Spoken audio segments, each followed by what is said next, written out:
మా అన్నదమ్ములకు కూడా ప్రత్యేకంగా హృదయపూర్వక ధన్యవాదాలు తెలియజేస్తూ, అదేవిధంగా మరి ఈరోజు రేవంత్ రెడ్డి నీకు అధికారం ఉంది, అహంకారం ఉందని చెప్పేసి తెలంగాణ తల్లి నుంచి బతుకమ్మ వేరు చేసినావు. కానీ ఇంతమంది ఆడబిడ్డలతోటే బతుకమ్మ ఉన్న సంగతి మర్చిపోకు బిడ్డ అని చెప్పేసి తెలియజేస్తా ఉన్నాం. తెలంగాణ తల్లిని మరి వేరే అస్తం తల్లి, చెయ్యి గుర్తు తల్లి, చెయ్యి కోటయ్యా అని చెప్పేసి మరి అప్పుడు వచ్చిన పిచ్చాడు పుదరగడు అన్నట్టు మరి తెలంగాణ తల్లి ఇలా ఇంతమంది అన్నల బిడ్డ తెలంగాణ తల్లి. ఆ తల్లిని ఎవరైనా మార్చుకుంటా, తల్లి అంటే ఎవరికైనా ఒక్క తల్లే ఉంటుంది. కానీ ఈ రేవంత్ రెడ్డి ఉద్యమ ద్రోహి కాబట్టి, మరమన్నోడు కాబట్టి, మన తల్లి మీద ప్రేమ లేదు కాబట్టి ఇలా తల్లిని మార్చినటువంటి దొంగ ఈ రేవంత్ రెడ్డి అని చెప్పేసి తెలియజేస్తాం. ఇలా కేసీఆర్ ను అన్న గడ్డ తెలంగాణ గడ్డ, ఇలా కేసీఆర్ అడ్డ తెలంగాణ అడ్డ కాబట్టి మళ్ళా కేసీఆర్ ను తిరిగి ముఖ్యమంత్రిగా గెలిపించుకొని అదే చేయి గుర్తు తల్లిని సకల మర్యాదలతోటి గాంధీ భవన్ కు పంపించి మళ్ళా తెలంగాణ తల్లిని నిలుపుకుంటాం. ఇంతమంది ఆడబిడ్డల్లో తెలంగాణ తల్లి, బతుకమ్మ తల్లి పదిలంగా ఉంది అని చెప్పేసి తెలియజేస్తూ, నీ హామీలు, నీ యొక్క అహంకారం ఉందట, నీ అధికారం ఉందట, నీ ఆటలు సాగం, నీ యొక్క మరి ఆటలు కూడా మా ఆడబిడ్డలు అందరూ ఉందట నిలవలేవు. 1,00,00,000 మందిని కోటీశ్వరులను చేస్తా అని చెప్పినావు, కానీ కనీసం కూడా బతుకమ్మ చీరలు ఇయ్యలేని ఒక మరి దుర్మార్గునివి నువ్వు అని చెప్పేసి తెలియజేస్తా ఉన్నా. కొంతమందికే కొన్ని అధికారంలో వచ్చేదాకా అందరికీ అన్ని అని చెప్పినావు. ఇలా బతుకమ్మ పేరు తీసేసి ఇందిరమ్మ చీరలను పెడతావు. ఎందుకు పెడతావు బిడ్డ? నీకు ప్రేమ ఉంటే నీ ఇంట్లో నీ మన్మరాలకో నీ బిడ్డకో ఇందిరాని పేరు పెట్టుకోవాలని ఇలా బతుకమ్మ చీరలని చెప్పేసి మా బతుకమ్మకు, మా ఆడబిడ్డలకు ఒక మేనమామలాగా పుట్టింది చీరలాగా ఇలా కేసీఆర్ పంపించి బతుకమ్మ చీర అని పెడితే దాని పేరు ఇందిరాగాంధీ, ఇందిరమ్మ చీరలని పెడతావా?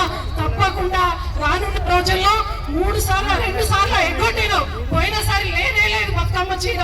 మరి అందరికి ఇచ్చి ఆదుకున్న నాయకుడు కేసీఆర్ గారు కాబట్టి చాలా మంది పెద్దలు మాట్లాడేది ఉంది. మీ అందరికి కూడా మన జగిత్యాలంటే బతుకమ్మ, బతుకమ్మ అంటే జగిత్యాల. అది ఒకటే కాదు, ఉద్యమాలకు పెట్టింది పేరు జగిత్యాల. సాయంత్రము ఎక్కడన్నా ఒక కూడలిలో ఒక పాట పడితే ఆ ఉద్యమ స్ఫూర్తితో ఎక్కడికక్కడ జమగూడేటువంటి ఒక పోరాట చైతన్యం ఉన్నటువంటి జిల్లా కరీంనగర్ జిల్లా. కాబట్టి ఈ బతుకమ్మను ఆనాడు సమైక్య పాలకులు చేతుల నుంచి బతుకమ్మను తీసి వాళ్ళ చేతు గుర్తును చూపించే విధంగా అక్కడ ప్రదర్శించడం అంటే ఇవాళ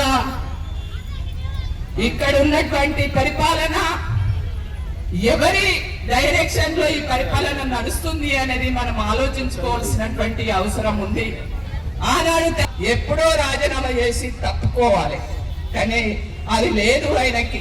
కాబట్టి మా అక్క చెల్లెళ్ళు, మా అన్న తమ్ములు అందరం గొప్పగా ఇవాళ బతుకమ్మ కార్యక్రమాన్ని జగిత్యాల్లో నిర్వహించుకున్నాం.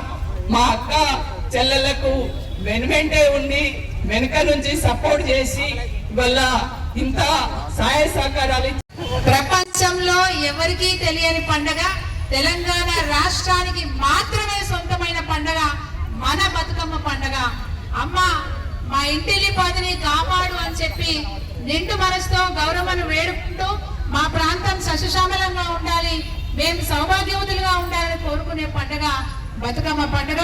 మరి శిఖరం లాగా, మరి పుడమిలో పుట్టిన పూలతోనే ఒక శిఖరం లాగా బతుకమ్మను ఏర్పాటు చేసుకొని పైన గౌరమ్మను పెట్టుకొని కొలుచుకునే పండుగ ఈ బతుకమ్మ పండుగ. ఇంత గొప్ప పండుగ, మనకు మాత్రమే సొంతమైన పండుగ. అందుకే కేసీఆర్ గారు మరి ముఖ్యమంత్రి కాగానే ఇది రాష్ట్ర పండుగగా గుర్తించడమే కాకుండా అనేక ఔషధ గుణాలున్న ఈ బతుకమ్మ పూలను కూడా గుర్తించాలని చెప్పి తంగేడు పువ్వుకు రాష్ట్ర పువ్వుగా గుర్తింపునివ్వడమే కాకుండా మరి తప్పకుండా అందరికీ ఈ 10 రోజుల పాటు సెలవులు ఇస్తేనే సంబరంగా ఈ బతుకమ్మ పండుగను చేసుకుంటారు. అదేవిధంగా రాష్ట్రం సుభిక్షంగా ఉంటుందనే గొప్ప ఆలోచనతోని మరి అంబరాన్ అంటేలాగా సంబరాలు జరుపుకోవడానికి అనేక ఏర్పాట్లు చేసిన కేసీఆర్ గారు ఎక్కడ ఈ రోజు ఆంధ్ర పాలకులు ఎట్లయితే మన పండుగలను నిర్వీర్యం చేసే ప్రయత్నం చేసిరో, నిర్లక్ష్యం చేసే ప్రయత్నం చేసిరో, వాళ్ళ అడుగుజాడలు నడుస్తున్నారు రేవంత్ రెడ్డి గారు. ఒక్కసారి కళ్ళు తెరిచి చూడండి. ఆడపడుచులు గతంలో ఎంత గొప్పగా పండుగ జరుపుకునే వాళ్ళు ఈ రోజు వచ్చిన తర్వాత ఎంత బాధతో పండుగ జరుపుకుంటున్నారో గమనిస్తున్నారు. కానీ ఈ రోజు మేము ఇక్కడికి వచ్చింది మీ అందరికీ ఒక మాట చెప్పడానికి. పెట్టేసే ప్రయత్నం జరుగుతా ఉంది. మళ్ళీ ఆగమాగమైతుంది తెలంగాణ. కాబట్టి మనమే ప్రశ్నించే గొంతుగా తయారైనప్పుడే మళ్ళీ తెలంగాణ పూర్వ వైభవాన్ని సంతరించుకునే అవకాశం ఉంటుంది. కాబట్టి మీ అందరికీ వేదిక ద్వారా పిలుపునిస్తూ తప్పకుండా మన గొంతుకను వినిపించాలని చెప్పి మీ అందరినీ కోరుకుంటూ నాకు ఈ అవకాశం. ఓడగండ గుట్టకు పోయి పూలు ఎంపుకొచ్చుకుంటున్నాం చిన్నప్పుడు. మా అన్నలి వల్ల ఇప్పుడు ఈశ్వర్ అన్న కావచ్చు, విద్యాసాగర్ అన్న కావచ్చు, రాజేశం అన్న, రవిశంకర్ అన్న సంచులు పట్టుకొని వచ్చేటోళ్ళు. ఎందుకంటే మళ్ళీ మధ్య మధ్యలో సత్తు ముద్దలు కూడా తీసుకుపెట్టేవాళ్ళం. పోవడమా లేదా సత్తుపిండ్లు, ఇలా సత్తుపిండి చేస్తారు కదా, సత్తుపిండి తీసుకొని పోయి మధ్య మధ్య తినుకుంటే ఆయనతో పూలు తెంపుకొచ్చుకొని బతుకమ్మ వేరిస్తే మా అన్నలు వెనుక నిలబడి బతుకమ్మ సాగుకుందరు. ఈ రోజు కూడా జగిత్యాల్లో బతుకమ్మ పండుగ చేసుకుందామంటే మా అన్నలందరూ కూడా నిలబడి ఈ బతుకమ్మ పండుగను ఘనంగా జరుపుకోవడానికి మాకు సహకరించినందుకు ముందుగా వాళ్ళందరికీ కూడా ధన్యవాదాలు తెలియజేస్తా ఉంటున్నాం. మరి ఈ కార్యక్రమంలో మా వసంత గారు తన పాత్ర చాలా ఎక్కువ. ఎందుకంటే ఒక్క మాట చెప్పంగానే విద్యాసాగర్ అన్న, ఈశ్వరన్న, వసంత గారితో మాట్లాడి చెప్పంగానే లేదక్క మీరు తప్పకుండా జగిత్యాల గడ్డ మీదకి రావాలి, జగిత్యాల చౌరస్తాల బతుకమ్మ ఆడాలి, మా అక్క చెల్లెలకు అవేర్నెస్ తీసుకురావాలని చెప్పిన సందర్భంలో మా వసంత గారు కూడా సహకరించడం జరిగింది. మరి ఉమ్మ గారు, సుత్త గారు కంటే ముందు తెలంగాణ రాష్ట్ర సాధన కంటే ముందు బతుకమ్మ ఆంధ్ర పాలకుల చేతిలో నిరాదరణకు గురైంది. ఆ బతుకమ్మ అంటే ఏంటి, బతుకమ్మ ఆడతారా అనే విధంగా ఒకలాంటి నిరాదరణ గురి చేసి బతుకమ్మను ఒక చిన్న చూపు చూడడం జరిగింది.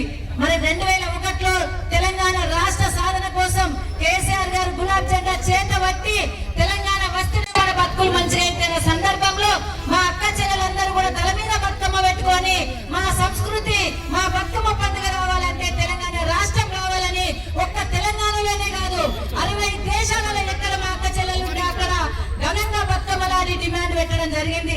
14 సంవత్సరాలు సాధనగా బతుకమ్మ ఉద్యమ రూపమై నిలిచింది. ఎక్కడ రాస్తారోకైనా, ఎక్కడ ధర్నా అయినా, ఎక్కడ రైల్వేకైనా బతుకమ్మను మధ్యలో పెట్టుకొని మా అక్క చెల్లెలు బతుకమ్మలాని తెలంగాణ రాష్ట్రం రావాలి, మా పండుగ మాకు కావాలని చెప్పేసి డిమాండ్ చేయడం జరిగింది. మరి 14 సంవత్సరాల సాధన తర్వాత తెలంగాణ రాష్ట్రం వచ్చిన తర్వాత గౌరవ కేసీఆర్ గారు అధికారికంగా ఈ పండుగను ప్రకటించి మా అక్క చెల్లెలందరికీ కూడా ఒక గౌరవాన్ని ఇవ్వడం జరిగింది, ఒక కాన్ఫిడెన్స్ ఇవ్వడం జరిగింది. ఒక తెలంగాణ రాష్ట్రంలో మన బతుకమ్మ పండుగను అధికారికంగా జరపడం, అక్క చెల్లెలకు ఊర్లలో సౌకర్యాలు కల్పించడం, చీరే సారే ఇవ్వడం అనేది గౌరవ కేసీఆర్ గారు 10 సంవత్సరాలు కొనసాగించడం జరిగింది. మరి ఈ రోజు ఏం జరుగుతుంది? 3వ రోజు ముద్దపప్పు బతుకమ్మ జరుపుకోవాల్సిన తెలంగాణ తల్లి అంటే ఒక ప్రకృతికి మారు రూపం, దేవత, స్త్రీ రూపం. కిరీటం మనం వాడుకుంటాం, గజ్జలా వడ్డానమే బతుకమ్మ గౌరమ్మ నీకు గజ్జలా వడ్డానమని వాడుకున్నట్టు తెలంగాణ తల్లికి ఒక వడ్డానం పెట్టి, ఒక కిరీటం పెట్టి, చేతుల బతుకమ్మను పెట్టి, ఒక తెలంగాణ తల్లికి ఒక ప్రకృతి రూపాన్ని, పూలను పూజించే సంస్కృతి, బతుకమ్మ తయారు చేసుకొని పూజించే, గౌరమ్మను పూజించే సంస్కృతి మనదని బతుకమ్మ చేతులు పెట్టి ఒక తల్లి రూపాన్ని తయారు చేస్తే బతుకమ్మ తీసేసి చేతి పెట్టుకున్నావు కదయ్యా. బతుకమ్మ తీసేది చేతి గుర్తు పెడుతుంది. చూసిందా తెలంగాణ తల్లిని? చేతి గుర్తు పెట్టుకున్నావు నువ్వు అంటే బతుకమ్మను మళ్ళీ మాయం చేసినావు, బతుకమ్మ లేకుండా చేసినావు, మా గౌరమ్మని తీసేసినావు, మా అక్క చెల్లెలకు క్షీరన్నావు. కేసీఆర్ ఒకటితో నేను 2 ఇస్తాను. పోయిన సంవత్సరం 2 లేవు, ఈ సంవత్సరం 2 4 చీరలు ఇవ్వాలి, 4 చీరలు ఇవ్వాలని చెప్తున్నా. అవునా కాదా? అవునా కాదా? 2500 రూపాయలు నెలకిస్తా అన్నావు. 2 ఏళ్ళు అయింది. ఎన్నైతే 2 ఏళ్లకు ఎన్ని పైసలు అయితే నెలకు 2500 కట్టి 2 ఏళ్ళు అయిపోయింది. మాయ మాటలు చేశావు. లెక్క కూడా వస్తుంది, పక్కా లెక్క కూడా వస్తుంది. 60,000, 70,000, లక్షలు ఇవ్వాలి మా అక్క చెల్లెలకు బాకీ పడ్డావు అంటే కేవలం ఇంకా బతుకమ్మ ఆడుకోవద్దంటే ఇక్కడ ఊర్లలో సాఫ్ చేస్తారేమో, శివరత్న కాడ శాస్త్రం చేస్తారేమో, లేకుంటే చెరువు కాడ సాఫ్ చేస్తారేమో, జర లైట్లు వేస్తారేమో, లైట్లల్లో ఆడుకుందామని చూసే మా అక్క చెల్లెలకు నిరాశ అయింది. మీరు ఏడాడినో బతుకమ్మ 1000 స్తంభాల గుడి కాడ 1000 మంది ఆడతారు. 10 సంవత్సరం ఎంగిలిపూల బతుకమ్మ రోజు 1000 మంది 1000 స్తంభాల గుడి కాడ ఆడతారు. ఇక 4 మంత్రులు వేయిండ్రు, 1000 స్తంభాల గుడి కాడ సపట్లు కొట్టేసిండ్రు. మేమే బతుకమ్మ చేసినాము, ఏడ చేసిండ్రు. ఊరికి వెళ్ళుండ్రి, ఊర్లో చౌరస్తా చూడుండ్రి, ఊర్లో చెరువు చూడుండ్రి, చెరువు మీద లైట్ అయ్యిండ్రి, దానికి రోడ్ అయ్యిండ్రి, ఇంత శుచి చేయండ్రి, ఇంత శుభ్రం చేయండ్రి. బతుకమ్మ ఆడుకోవడానికి అనువైన ప్లేస్ ఇవ్వండి, కనీసం సౌకర్యాలు ఇవ్వండి. ఏమి లేకుండానే బతుకమ్మ పండుగను సాగనంపినవు, బతుకమ్మ పండుగ నాగం చేసినావు. మా అక్క చెల్లెలు యూరియా కోసం నిలబడే పరిస్థితి తీసుకొచ్చిన రేవంత్ రెడ్డి గారు ఇప్పుడు మేము బతుకమ్మ రూపంలో చెప్తున్నాం. ఒకప్పుడు నిరాదరణకు గురైన బతుకమ్మ తెలంగాణ రాష్ట్ర ఉద్యమ రూపంలో ఎట్లా వెలుగొందిందో, తదనంతరము తెలంగాణ వచ్చినంత అధికారంలో బతుకమ్మ ఎంత గౌరవంగా ఉందో, మళ్ళీ ఇప్పుడు బతుకమ్మ మాయమయ్యే పరిస్థితి ఇచ్చిన సందర్భంలో బతుకమ్మనే ప్రశ్నిస్తుంది. నిన్ను బతుకమ్మ రూపంలో మా అక్క చెల్లెలు ప్రశ్నిస్తారు, బతుకమ్మని ఎత్తి మా అక్క చెల్లెలు ప్రశ్నిస్తారు, బతుకమ్మ పాటలతో నిన్ను ప్రశ్నిస్తారు, బతుకమ్మ ఆటలతో నిన్ను ప్రశ్నిస్తారు. తెలంగాణ రాష్ట్రంలో మా హక్కులు సాధించుకునేంత వరకు, నిన్ను సాగనంపేంత వరకు, మళ్ళీ కేసీఆర్ మెచ్చుకునేంత వరకు మా అక్క చెల్లెలు బతుకమ్మ ఆటలతో పాటలతో ఆడుతూనే ఉంటాం, ప్రశ్నిస్తూనే ఉంటాం. ప్రశ్నించే గొంతులలాగా బతుకమ్మను మార్చుకుంటామని చెప్పి తెలియజేస్తూ, ఇంత గొప్పగా తరలి వచ్చిన మా అక్క చెల్లెలందరికీ శిరసు వంచి ఒక ఆడబిడ్డలాగా నమస్కారాలు తెలియజేస్తూ, బతుకమ్మను ఆడుదాం, బతుకమ్మ పాట పాడదాం, బతుకమ్మ ఆట ఆడుదాం, రేవంత్ రెడ్డిని ప్రశ్నిస్తామని చెప్పి తెలియజేసుకుంటూ, జై తెలంగాణ, జై బతుకమ్మ, జై కేసీఆర్, జై తెలంగాణ. చూస్తే మీకు కూడా కెమెరాకు మీకు వర్షానికి చాలా ఇబ్బంది పడ్డారు. మీ అందరు కూడా ధన్యవాదాలు. మీ అందరి ద్వారా మరి ప్రశ్నించే గొంతును ముందుకు తీసుకెళ్లాలి, బతుకమ్మను ముందుకు తీసుకెళ్లాలని చెప్పి కోరుకుంటూ మీ అందరికీ ధన్యవాదాలు. జై తెలంగాణ.